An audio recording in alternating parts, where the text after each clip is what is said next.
Sanibonani guys, ngiyanamukela kule video. Ngizobe nginipha i-recap ye-Youngins season 3 episode 7. So uKhaya noBuhle nawe in-item. So bahleli eromini likaKhaya babukela i-movie. And then izinto zithi kushisa kancane they kiss. And then u-Amo abreak i-kiss atshele uKhaya ukuthi akekho ready yena. Athi uKhaya okay ngizokulinda. On the other side, uMahlatsi is still going through it. Avuke mayivuka uTumela ekuseni uvuka ubona uMahlatsi nje ugqoke full igqoke necathulo amazuthi hawu. And then wena why usagqokile nje ugqoke konke necathulo kwenzakalani? uMahlatsi akafuna ukukhuluma azama ukumncenga uTumela ukuthi khuluma nami akukhona into eyenzakalayo uzokwazi ukukhuluma nami. Usikwenzakalani? uMahlatsi nje athi ayakwenzakala lutho bengalaleli ngathathi iwalk ngathi kuyoshaya umoya kancane aphandle. Yasho uTumela ukuthi cha ngiyabona ukuthi konke eyenzakalayo ngawe la makuthi konke eyenzakalayo uzokwazi ngani ukuthi ukhulume nami utshela ukuthi yini khuluma nami mina umngane wakho ngiyabona nje ukuthi kulezi insuku awukho right. Hayi uMahlatsi kahle ngumtshela ukuthi basara isekho. On the other side ke uKhaya beno benza i-community service yabo lapha engadini. So nje uyakhuluma ukuthi excited kanganani ngaba makake ukuphela kwethemu nje uyabona ukuthi izinto zizohamba kahle uyabona nje ukuthi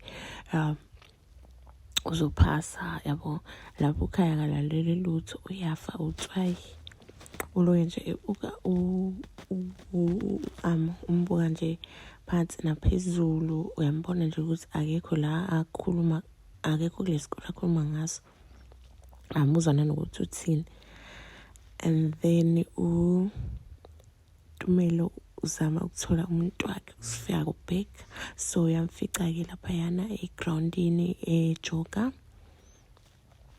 And then avele nje adlule ngathi akamboni edlule esejikisa isizinqa mayedlula kanjalo ke usifaka mlandela and then wena awusalibingeleli manje usuvela udlule kanjalo nje athi anze ngathi akambonanga athi hayi kubonanga yazi bengifocusile la umjoko wami. Ake sakhuluma naye bona ukuthi uyayithola attention yakhe loke elula lapha straight ethi nje kuyashisa and stuff. Kungena message efonini ngami sefako iphuma kubhalisa athi hawu and then wena wathi kuseni kangaka athi ubhalisa lona sikhuluma ngama plans ethu later ambone kuTumela ukuthi ushintshe ubuso ngathi yabona ukuthi plan lakhe asisebenzi. uTumelo uMahlatsi usele yedwa lapha ya dining hall sebeqedile abantu udla sesele yedwa uloke eqoqa lapha kudla for lunch. Uzama into azoyidla ngelunch uthe sathi kanjalo sekufihlile ukufaka blazer kungene uTshepo benomazambane ke belobe emchukuluza bembiza boy bembuza ukuthi uright yini. Benza lezi zinto zabo nje ukuloke beyisa usifaka uMahlatsi nje ayithulele nje ababuke bakhulume bazobaqeda baphume bamshiye kanjalo aqhubeke noqoqokudla. Then ahamba yonikeza the-students lesasenzela umsebenzi wayo so i-homework sekumele sikhokhe imali ayikho kuba amasenti sibhalela amasenti sithi imali ayikho sibonge sithi imali ayikho uzobuye ayithole. And then sisihamba siyamemeza sikisa sithi usifika asiphaseni sonke lo Mahlatsi wenzela wonke umuntu ama-homework asiphaseni sonke. Ngapha uBuhle akhamba kahle abangani bakhe nje babhezi bayakhuluma bayamziba uyazama ukuthi angene conversation ahleke nabo bamlahlela phandle bayamziba nje. Then ke kuqhamuke the new head girl ihlo ambuke ngalo athi lo munye ugirl ohleli nabathi kube nje ihlo liyabulala ngabe sifeel ngani abantu indlela oyibuka ngayo athi nje akadeceive nje kube head girl lo angazi nje ukuthi yini inkinga yakhe uthatha isikhondla sami athi nje abangani bakhe hayi uwile chomi uwile nje udlela lelona uhead girl.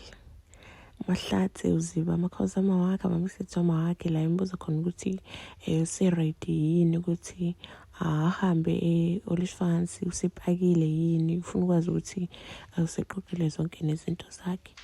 Yena akangeni ukuphendula uma wakhe uyamziba. Uyaziba amakhosi mangena nama-message mangena vele nje ayibeke ifoni yambona une-stress morose imali le ayihlangane ukuthi akhokhe.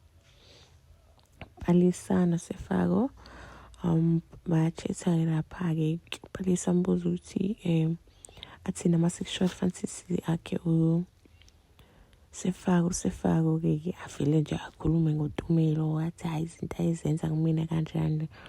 Palisa baseleke kathi nje uyamkhumbula yini Tumelo ufuna ukubuyela kuyena akwazi ukuthi sikhuluma nawe wena uzongitshela ngoTumelo. Athi awungibuzile nje bengikutshela-ke athi hayi-ke asukuma hayi asifaka ethi uyahamba Palisa kanti cha uze phansi uzomnikeza i-BJ. Hayi-ke babe ne-moment-ke lapho-ke i-crew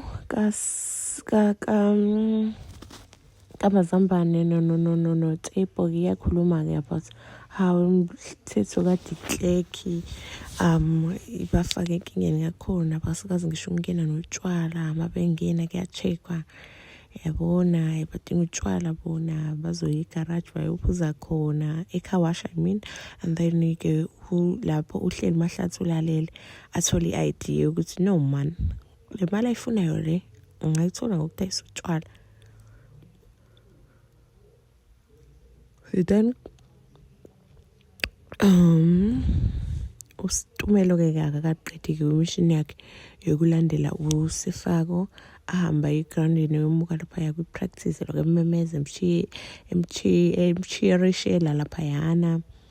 And then uSefako-ke nathi wena I'm sure babakho uyakuzwa la khona indlela umemeza ngayo.